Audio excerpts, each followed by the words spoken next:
welcome to Random Tech Info. It's a big day today. I finally got the email I've been waiting for from Microsoft telling me that the xCloud game streaming service was finally available to me to play. It's still in beta. It's still in, well, I don't know if it's technically in beta. It's still definitely an early release. It's not available to everybody yet. In order to play it, you have to be a part of the Xbox Insiders program, and you need to download the streaming app from the Google Play Store. If you do both of those things and sign up for the beta to get early access, you might get chosen. I don't know what criteria they're using to choose people right now, but I know several people who have been chosen. I don't think it's exactly exclusive at this point. I will say, as of right now, it is not available on iOS devices. It is only available on Android, which is a little bit unfortunate for our iOS Apple disciple viewers, but hopefully sometime soon that situation will get resolved. Something else you should know about what you're going to be watching today and the footage from the service you're going to be watching today. It's going to be done on Wi-Fi, about 70 megabits down, about 10 up, so a pretty strong Wi-Fi connection. I'm not going to be using it out in the world with LTE signals or anything like that. I'm on T-Mobile. I'm not going to be using it with T-Mobile. I'm just going to be using it on the Wi-Fi, so it should be a nice, stable connection. There are other videos out there of people using the service out and about in the world. I encourage you to watch those videos. In fact, I'm going to include a link to a web article. It's not a video, but it's an article from Kotaku about a user who went out and basically used it on their trip to work, at work, from work, used it on their network carrier Signal, just to kind of give you an idea what you can expect if you do try to use it outside the home. So, strongly recommend that if you want to know that, but for this, we're just going to be using it on the Wi-Fi just to see how it goes. One other thing you need to know, you can't use the service without this. You definitely need a Bluetooth Microsoft controller to use the service. It does not allow you to use the touchscreen. In fact, you can't even boot up the games without the controller being Bluetooth to the device. Speaking of devices, it also currently only works on phones and tablets.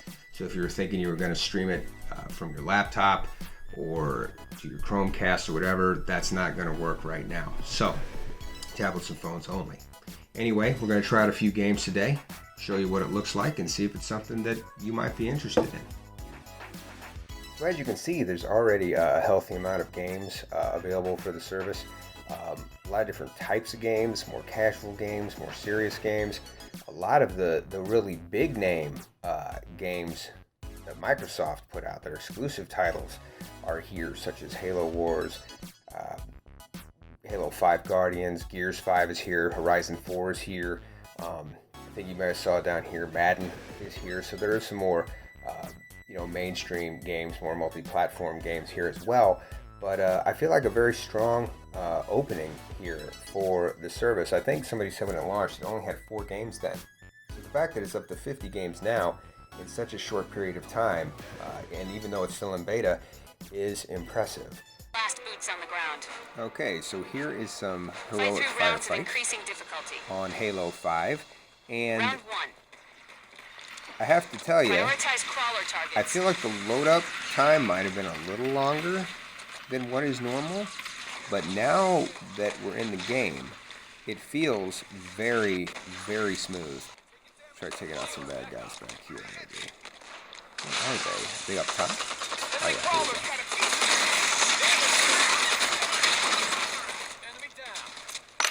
Here we go. But I mean, the controls, as far as the lag is concerned, are great. I'm finding it very fluid. I'm noticing virtually no latency or lag.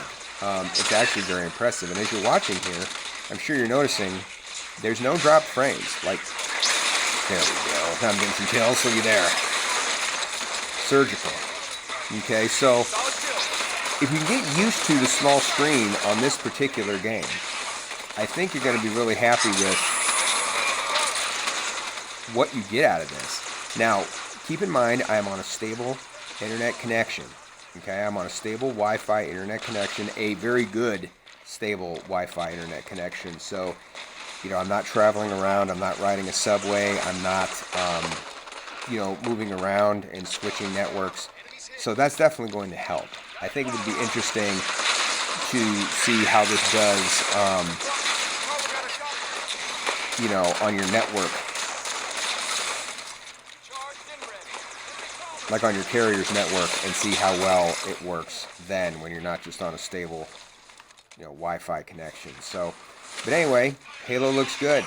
Let's see what else we got. So this is a game called Mark of the Ninja Remastered.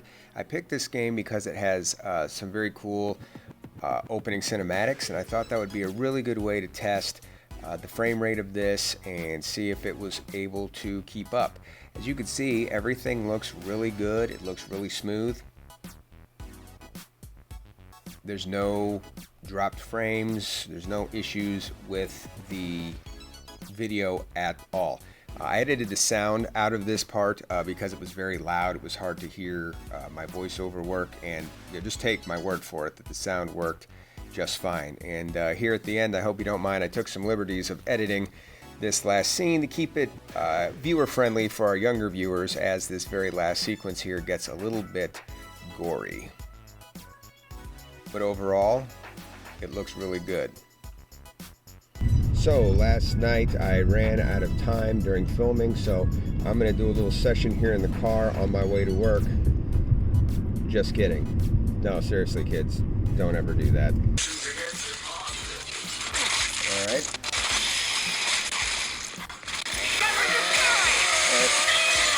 So, that works. So here's the intro to Forza Horizon 4. I chose this once again, like with Mark of the Ninja, because it just has really impressive opening cinematics. And once again, you see that there's no dropped frame rates. This is a completely pre-rendered video, not in-game footage, and it looks great.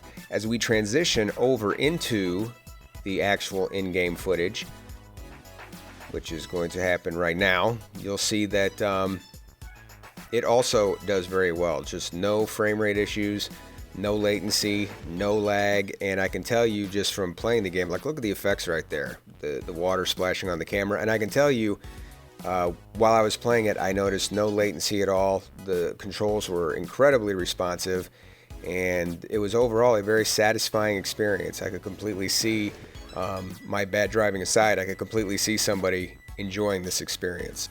So first impressions of the xCloud gaming service, pretty good. I don't think I dropped a single frame on all the games that I played. They have a good variety of games right now out the gate. They got a little something for everybody.